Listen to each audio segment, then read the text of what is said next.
Fala, nação rubro-negra, bem-vindos ao Plantão do Fla News. E o plantão hoje é urgente, é especial porque a novela acabou.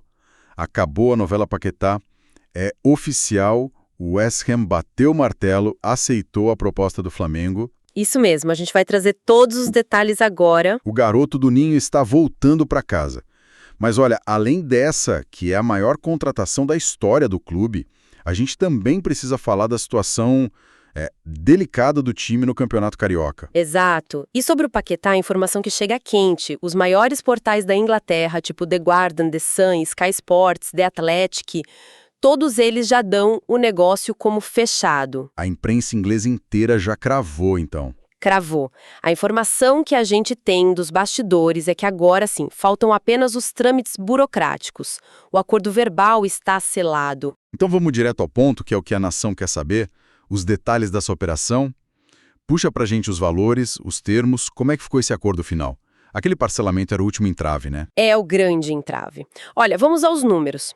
O valor total da transferência ficou em 41,2 milhões de euros. O que dá mais ou menos uns... Na cotação de hoje, uns 256 milhões de reais. É um caminhão de dinheiro. Muita grana. E a estrutura de pagamento, segundo a apuração da ESPN, ficou assim: 35 milhões de euros pagos à vista. Essa parte foi relativamente tranquila de acertar. O problema, o impasse mesmo, estava nos 6,2 milhões de euros restantes. Então, peraí, então era nessa parte menor que o negócio estava travado. Exatamente aí. Porque o West Ham queria receber esses 6,2 milhões em 18 meses, duas parcelinhas. Entendi. Só que o Flamengo queria empurrar esse prazo para 3 anos. A ideia era, claro, ter mais fluxo de caixa para buscar outras contratações agora, né? Claro, para não fechar o cofre de vez. E aí, quem resolveu essa queda de braço? Aí entrou em campo o BAP, o Luiz Eduardo Batista, presidente do clube. Ah, o presidente interveio pessoalmente. Pessoalmente. Ele que deu o aval, a canetada final, para aceitar os termos do West Ham e fechar o negócio de uma vez. Tem até uma declaração dele para a TNT Sports, um pouco antes de tudo se resolver, onde ele dizia que a negociação estava próxima e que o Flamengo ele fez questão de frisar, cumpre suas obrigações. Uma mensagem clara para o mercado, né? Mas além da diretoria, a gente sabe que o próprio jogador teve um papel fundamental nisso tudo. A personalidade do Paquetá, a vontade dele, isso pesou demais. Pesou e, assim, foi decisivo. O Paquetá, desde o início, deixou muito claro para a diretoria do West Ham que o único desejo dele era voltar para o Flamengo. Ponto. Ele fechou as portas para outros clubes. Totalmente. Tinha proposta maior na mesa. A informação que a gente tem aqui, o Tottenham, por exemplo, estaria disposto a pagar entre 55 talvez 60 milhões de euros. Nossa. E ele disse não. E teve um momento crucial, que foi quando o West Ham cogitou vender, mas com a condição dele ficar lá emprestado até o meio do ano. E aí? O Paquetá bateu o pé. Diz que não, que queria transferência imediata, agora. Esse tipo de atitude, de amor à camisa, é raro hoje em dia, né? Muito raro. É a identificação do garoto do Ninho falando mais alto. Agora, com tudo acertado, qual é a pressa? Qual o cronograma para a gente ver ele em campo? A pressa tem nome e data. Supercopa Rei. Contra o Corinthians, dia 1º de fevereiro. Já. Então é uma corrida contra o tempo. Uma corrida maluca, porque a burocracia é enorme. O jurídico do Flamengo, que tem feras como o Marcos Mota, precisa mandar a papelada toda. Isso tem que ser assinado lá na Inglaterra, voltar, e o nome dele tem que sair no bid da CBF a tempo. Sem o bid, não joga. Não joga. A expectativa é que o anúncio oficial saia entre hoje, segunda, e amanhã, terça, para dar tempo de tudo isso acontecer. E o custo real dessa brincadeira, porque 41 milhões é só a transferência, né? Exato.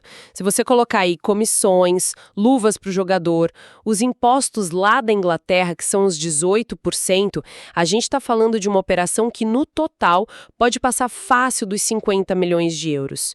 O número exato mesmo a gente só vai saber no balanço do clube no fim do ano. É o maior investimento da história do futebol brasileiro, sem dúvida. Nação, se vocês estão gostando dessas informações exclusivas, direto dos bastidores, façam o seguinte agora. Deixa o like aqui no vídeo, se inscreve no canal Plantão do Fla News e o mais importante, ativa o sininho para não perder nada. Isso mesmo. E compartilha esse vídeo com todos os rubro-negros que você conhece. Manda no grupo da família, dos amigos, isso ajuda demais o Plantão a crescer e a gente a trazer mais notícias quentes como essa para a nação. Mas, bom, nem tudo são flores, nação. Depois da festa, e que festa, pelo Paquetá, a gente precisa falar da dura realidade no Campeonato Carioca. O tom agora muda um pouco, fica mais sério. Fica bem mais sério. A derrota para o Fluminense, o freguês recente do técnico Felipe Luiz, acendeu um alerta gigantesco. Um alerta vermelho. Porque a situação na tabela é, assim, assustadora. O Flamengo hoje é o penúltimo colocado do Grupo B. Penúltimo, com apenas 4 pontos, atrás de Botafogo, Madureira, Boa Vista e Nova Iguaçu. É difícil até de acreditar. Isso significa que existe um risco real daquele quadrangular da morte? O risco não é só real, ele é matemático e é grande.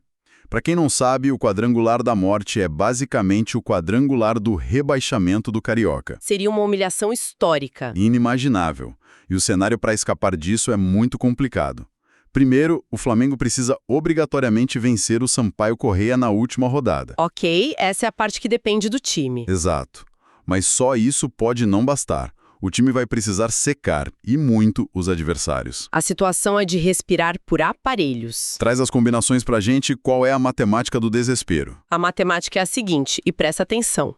O Madureira, que ainda tem 9 pontos para disputar, não pode fazer mais de 1 ponto. Um empate em 3 jogos. Difícil. O Boa Vista, que tem 6 pontos em jogo, também não pode fazer mais de 1 ponto.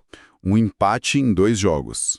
Também complicado. E o Nova Iguaçu, que também tem 9 pontos pela frente, não pode fazer mais de 3 pontos. Ou seja, uma vitória em 3 jogos. Basicamente, o Flamengo precisa fazer a parte dele e torcer para que 3 times tenham um desempenho pífio na reta final. A chance de classificação para semifinais já era, então. O foco é só não cair. Já era. É uma utopia pensar em classificação. O foco total agora é a sobrevivência, é evitar esse vexame. É impressionante o contraste. Apesar desse susto todo no Carioca, a chegada do Paquetá mostra que a diretoria está pensando grande. Está pensando lá na frente, na temporada. E não para por aí, certo? O cofre ainda não fechou. De jeito nenhum. A informação que a gente apurou é que mesmo com todo esse investimento no Paquetá, o Flamengo ainda tem em caixa cerca de 30 milhões de euros. 300 milhões de euros. Isso dá o quê? Uns 186 milhões de reais. Exatamente, uma bala. E esse dinheiro já tem destino. Contratar um atacante, um camisa 9 de peso, seja agora ou na janela do meio do ano. E já existe um alvo no radar. Algum nome sendo ventilado? Existe. O nome que é um desejo antigo do técnico Felipe Luiz é o de Caio Jorge. Caio Jorge. E a multa rescisória dele, curiosamente, pode cair justamente para essa casa dos 30 milhões de euros que o Flamengo tem disponível. Parece que as peças se encaixam. Então a estratégia é clara. Dobrar a aposta em talentos individuais para resolver os problemas coletivos. É a aposta total no poder das estrelas para carregar o time nos campeonatos que realmente importam, né? Brasileirão, Libertadores. O Carioca, nesse plano, vira um acidente de percurso. Um acidente muito perigoso. Mas que a diretoria parece disposta a correr o risco. Bom, e para fechar nosso plantão, fica uma pergunta para a nação. A gente quer saber a opinião de vocês. Com 30 milhões de euros no bolso, qual atacante vocês trariam para fechar de vez esse elenco galáctico? Boa pergunta. Deixem aqui nos comentários. A gente vai ler tudo. E fiquem ligados, porque a gente volta a qualquer momento com mais um plantão urgente do Mengão. Um grande abraço, saudações rubro-negras. A situação do Flamengo no Campeonato Carioca se complicou. E sim, o fantasma do quadrangular do rebaixamento é real. É isso aí. Depois da derrota no clássico contra o Fluminense, o alerta no Ninho do Urubu está, assim, mais do que ligado. A matemática agora é a principal adversária do Mengão na competição, né? Com certeza. E antes da gente mergulhar nos detalhes, já chega amassando o botão do like, se inscreve no canal e ativa o sininho. A gente precisa da força da nação para espalhar essa informação e mostrar que estamos juntos com o Mengão em todos os momentos. Compartilhe esse vídeo agora. Vamos direto ao ponto, então. A derrota por 2-1 para o Fluminense no Maracanã foi a gota d'água. Qual é a fotografia exata da nossa situação na tabela do Cariocão? Olha, a situação é crítica. O Flamengo está na 5ª posição do Grupo B, a penúltima. A gente tem apenas 4 pontos em 5 jogos. Só 4 pontos? Exato. A campanha é de 1 vitória, 1 empate e 3 derrotas. É muito, muito pouco para o Flamengo, né? E vale lembrar que o time começou com o sub-20, mas mesmo com a entrada dos jogadores principais, nos clássicos contra Vasco e Fluminense o resultado não veio. Isso aumenta a preocupação, certo? Exatamente. A expectativa era de uma reação, assim, imediata com o time principal. Claro. Mas a equipe não conseguiu os pontos necessários e agora a gente se vê nessa situação delicada a uma rodada do fim da primeira fase. Muita gente na nação talvez não esteja familiarizada com essa parte de baixo da tabela. Explica pra gente o que significa cair nesse quadrangular. Qual o risco real de rebaixamento? É aqui que mora o perigo. Funciona assim. Os 2 últimos colocados de cada grupo vão para essa disputa. É um mini campeonato com turno e retorno, onde cada time joga 6 partidas. 6 jogos de pura tensão. E as consequências são pesadíssimas. O último colocado desse quadrangular, o Lanterna, esse é rebaixado diretamente para a Série A2 do Carioca. Não tem conversa. Cai direto. Cai direto. E ainda tem mais, não é? O penúltimo também não se salva completamente. Não mesmo. O penúltimo colocado ainda tem que disputar uma repescagem, um jogo de vida ou morte, contra o vice-campeão da Série A2. Nossa. Ou seja, é uma situação que o Flamengo não pode, em hipótese alguma, se permitir entrar. Ok, o cenário é assustador, mas ainda há uma luz no fim do túnel. O que o Flamengo, comandado por Felipe Luiz, precisa fazer para fugir dessa confusão? É só vencer o último jogo. Quem dera fosse simples assim. A primeira parte da missão é obrigação total. Vencer o Sampaio Corrêa RJ no dia 7 de fevereiro, no Maracanã. Não existe outro resultado. Vencer o mínimo. É o pré-requisito. Empate ou derrota e a situação fica, assim, praticamente irreversível. Então, além de fazer a nossa parte, vamos precisar ligar o secador com força total para cima dos adversários diretos. É hora de pegar a calculadora. É hora da matemática rubro-negra. Vamos lá, nação, presta atenção. Primeiro, Madureira e Boa Vista. Ambos têm 6 pontos. Estão na nossa frente. Sim. O Madureira tem 3 jogos e o Boa Vista tem 2. Se qualquer um deles fizer apenas 2 pontinhos, só 2, já não podemos mais alcançá-los. 2 empates, por exemplo. Exato. 2 empates e já era. Depois, o Nova Iguaçu. É o 4º colocado, com os mesmos 4 pontos que o Flamengo, mas com 3 jogos a fazer. 3 jogos. Essa é a vantagem deles. É a grande vantagem. A gente precisa torcer para que eles não somem 4 pontos nesses 3 jogos. Ou seja, no máximo uma vitória. Isso. E por fim, o Maricá. É o Lanterna, com 3 pontos, mas também tem 3 jogos. Se eles fizerem 5 pontos, também ultrapassam o Flamengo. 5 pontos em 3 jogos é possível. Uma vitória e 2 empates. Exatamente. É um cenário bem plausível. Resumida a operação, temos que vencer o nosso jogo e torcer para que, de todos esses times, no máximo 2 consigam pontuar o suficiente para ficar na nossa frente. A combinação de resultados é complexa e, francamente, bem perigosa. Muito perigosa. E, para complicar tudo, o Flamengo não tem só o Carioca pela frente. O calendário está pesado com jogos importantíssimos. Exato. Antes dessa decisão contra o Sampaio Corrêa RJ, o Flamengo tem jogos gigantescos.